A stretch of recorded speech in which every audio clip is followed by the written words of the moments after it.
Շուրջ 4 տասնամյակ Սյունիքի մուտքի հուշարձանը դիմադրել է անդադար քամուն։ Ձյունն ու անձրևը քայքայել են կոթողի բազալտը։ Տարիները կոռոզիայի են ենթարկել մետաղյա արծիվներն ու զանգերը։ Ջուրը խարխլել է հիմքերը։ 2025-ի աշնանը մեկնարկել են կառույցի նորոգման աշխատանքները։ Նոյեմբերին նկարահանման պահին գործի մեծ մասն արդեն արված էր։ 2 ամիս է որ սկսել ենք շինարարությունը։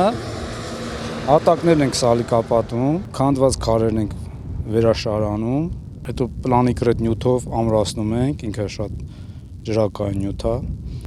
Զանգերն ենք հանել, տեղափոխել,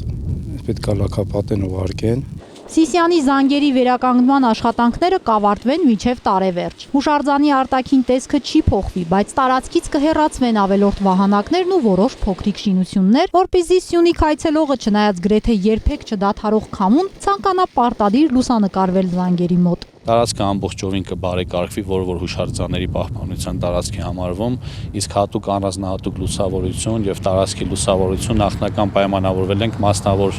գործընկերների հետ, ովքեր իրենց միջոցներով նաեւ ամբողջ տարածքը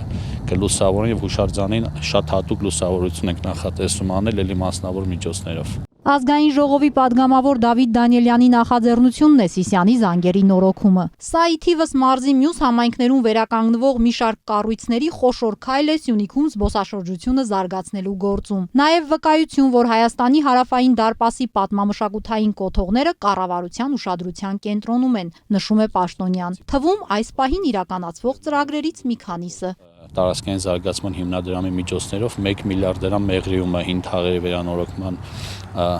ծախսն է եւ դա շատ մեծ ազդեցություն կունենա մեղրի զբոսաշրջության զարգացման իմաստով։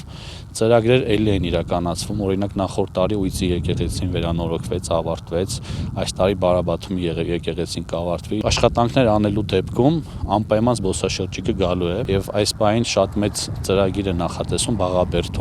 Բաղաբերդում պեղումներ է արվում։ Մի քանի օրից կսկսի արդեն Կապանի ամենահին հուշարձանի Երիցվանքի պեղումները։ Կապանի հունական եկեղեցու մասով արդեն նախագծման աշխատանքները հայտարարվել է մրցույթը եւ այնտեղ մի մաս կա քննարկելու թե հուշարձանը եկեղեցին կմնա այդտեղ, թե այնուամենայնիվ կտեղափոխվի։ Սիսիանի զանգերի վերանորոգման ֆինանսավորումն իրականացնում է պատմամշակութային արգելոց թանգարանների եւ պատմական միջավայրի պահպանություն ՊՕԱԿ-ը, որի ղեկավարն օրերս Կապանում էր ուսումնասիրելու Վերին Խոտանանի եկեղեցին։ Սյունիքն աշխարհին ցույց տալու շատ բան ունի, բայց հատկապես հարավը մնում է չբացահայտված, ասում է Արմեն Հովհաննիսյանը, ներկայացնում այդ ուղղությամբ արվող ծախսերը։ Դեռ նախորդ տարի նախարարությունից ստացել էինք հանձնարարական, ըստ որի ազգային ժողովի падգամավոր Դավիթ Դանիելյանի խնդրանք առաջարկով պետք է վերանայենք Սյունիքի զանգերի վիճակը հուշարձանի։ Ուսումնասիրեցինք եւ ուսումնասիրության արդյունքում պարզվեց զանգերը եւ արծիվը արդեն կոռոզիայի ենթարկված էին, հուշարձանը